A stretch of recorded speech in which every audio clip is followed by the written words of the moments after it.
देखो मत लगुच आज जो प्रधानमंत्री भाषण रे जो कथा अच्छी से ही आग को तार रूपरेख जीव टूरिस्ट मानक उपरे आक्रमण हवा गोटे अति निंदनीय कथा एवं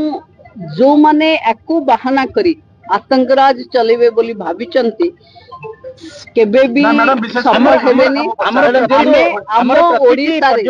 आमे ओडिसा रे आर रिव्यू आरंभ करिछि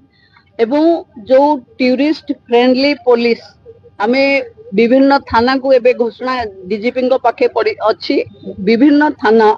टूरिज्म थाना हिसाब रे डिक्लेयर हबो जो